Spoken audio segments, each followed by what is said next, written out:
Good evening. This is Debra V. Wilson. It is Saturday, the 14th of November, 2020. The time is 1900 hours and 58 minutes, and I am in Bradford, West Yorkshire. This is the second time I've recorded this. This is my second go at it because there are firecrackers going on outside that you very well may hear. So please, I do apologize if you can hear them. But I'm going to continue on with this. So, what I look at in my research is national security. And I haven't posted a YouTube video for a while, but I have been posting on my Twitter account. The main one is under my name, is at Debra V. Wilson. And then the second one, which I'm endeavoring to post on more regularly, is called at Wilson and at women and NATSEC. So it's women and national security. But I'll post both of those in the description box of this YouTube video. So today's podcast is another stream of conscious, which I seem to enjoy and seem to be most productive for me.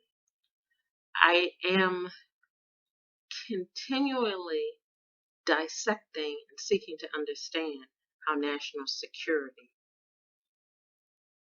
works. So the national security model in the context for this video is Great Britain and North of Ireland.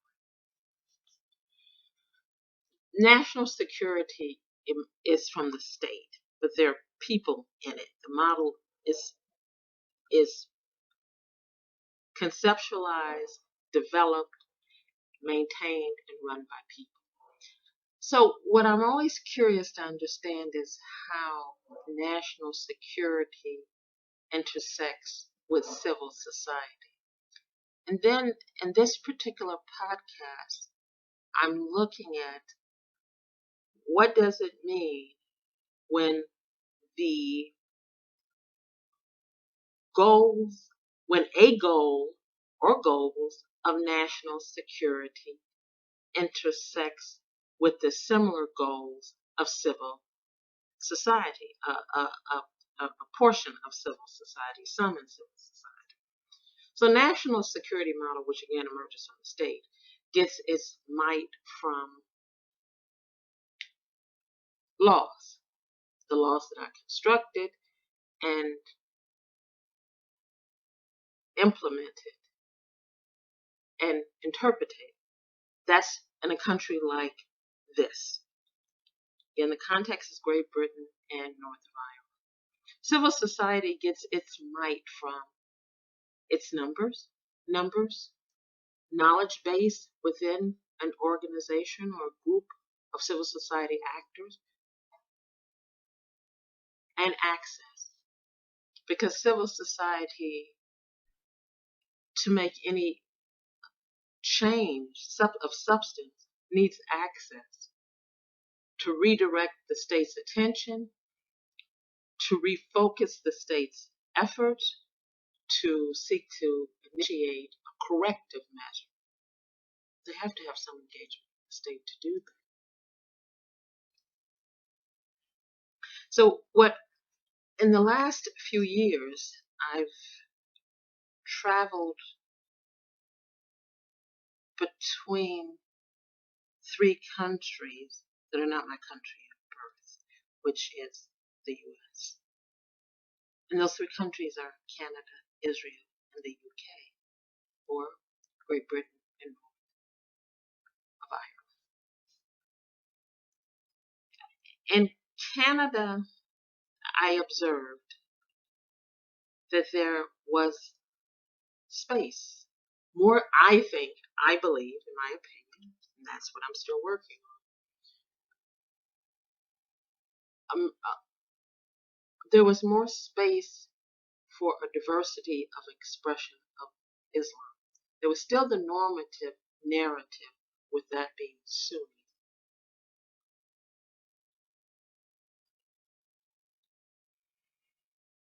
But I thought there was quote unquote more space. Here I think that space is still working itself out. What I say more space, I mean queer people, queer Muslims have spaces in which to be themselves, their authentic selves, and defined as queer and still be perceived as devout Muslims. There's spaces for Muslims to women to lead and commingle in mosque. And the minority groups, I don't mean ethnic, I mean minority and expression of how they define Islam, seem to have a space.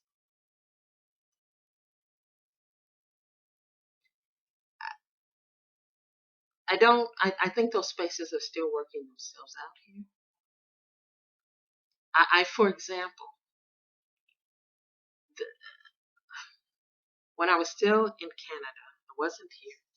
I saw it when I was in Canada. I saw it when I was, and before that, when I was still in the U.S. Articles about Sufism here in the UK, and some people believed that was an initiative by the government to dilute, quote unquote, the normative expression of Islam, which is Sunni in this country, which is the majority of Muslims in the world are Sunni. And so that's what led me down this path. So what happens to a minority group? In this case, I'm looking at Muslims, right? Minority group within those in, so I'm looking at groups of Muslims who would be a minority, right? When their desire to be safe and freely express self happens to coincide with the goal of national security people. Does it make does it lessen the organic identity and performance of self because there happens to be a similarity? One of the things I think, a similar goal in mind, one of the things I think is important for the state to do is provide space for freedom of self.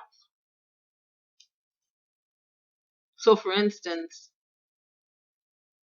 I'll be approaching 70. I'll be 67 when I finish my academic studies. So a school cannot turn me down because I'm in my 60s. They can't turn me down and say, well, you're too old. Not for this, not for my particular field of interest. School can't turn me down because I'm black. The school can't turn me down because I'm in the process of converting to Judaism.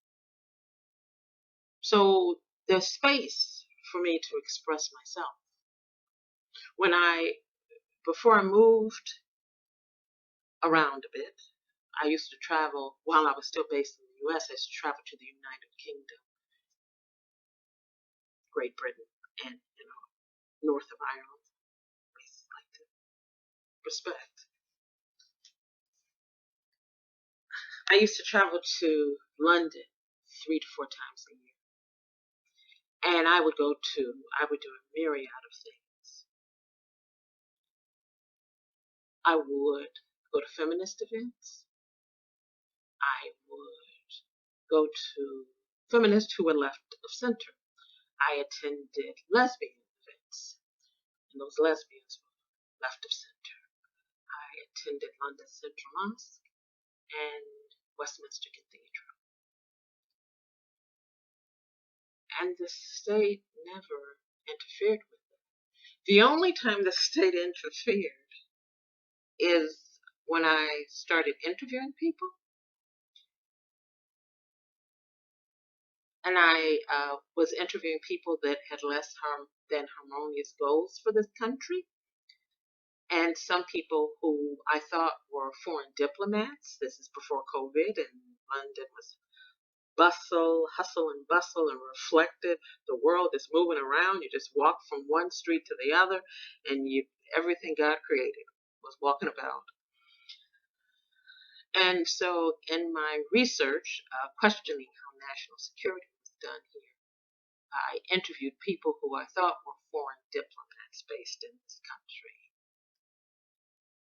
They were foreigners and they were working for their respective countries, but they weren't diplomats. So the state clearing throat interviewed me about that several times because I continued my research. But the state never asked me how I defined my religion, how I could be in very conservative spaces and then also be in spaces that were the antithesis to those conservative spaces. They never asked me that because it was none of their business. I always remember feeling like I had this tremendous amount of space. And so I always think of the state's function, one of the state's function as it applies to national security is safety, so we have space. So we have space so we don't have to be afraid because another thinks I'm less than. And so then what happens when marginalized people who are marginalized, and I do understand the securitization of Islam, I do know, which is it's so unfortunate in so many ways, because one of the ways it's terribly unfortunate is people who are not in the normative expression of Islam get caught in the middle of everybody suspicious of it. And that's terribly, terribly unfortunate. But the question I'm asking, and I don't have an answer, but the question I'm asking is, what does that mean when the goals of a marginalized group, and there are within the Muslim community marginalized groups, coincides with some of the plans of the national security model, and that coinciding that similar goal is organic. And how does the state handle that without further tainting those marginalized people as being tools of the state? And how do those marginalized people, if they need help because their space, they have to hide their queerness and their love of their religion, or their Sufis, or some other marginalized group that defines as Muslim? What do they do?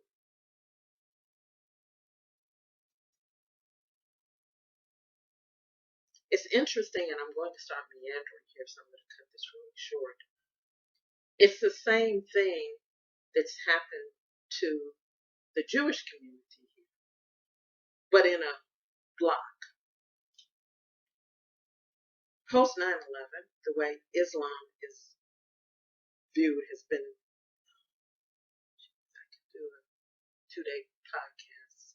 None of us want that. So Judaism has been casted as both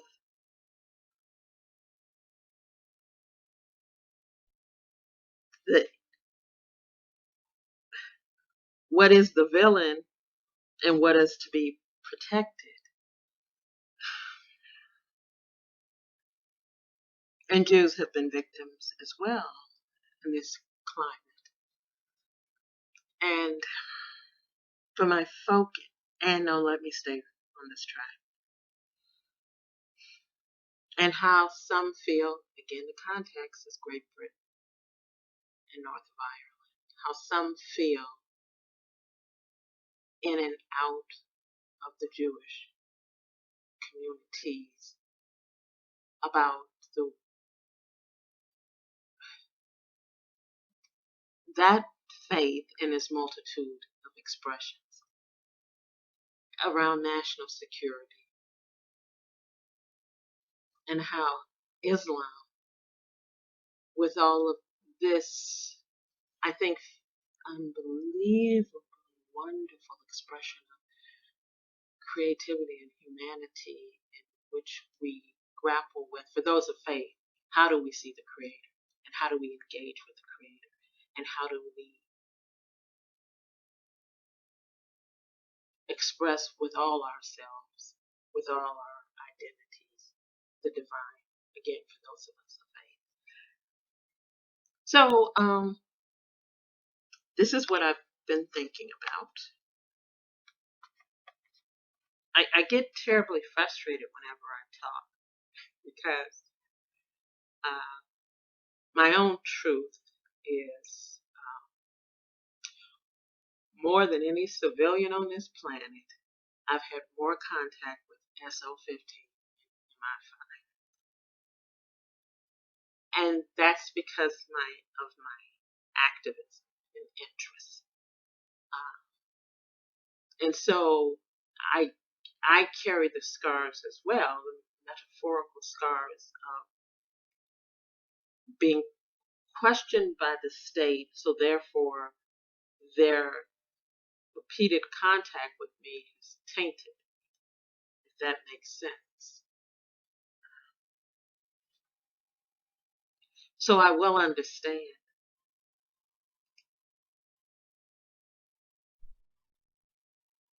what it means to be just by even being questioned, having people question your authenticity as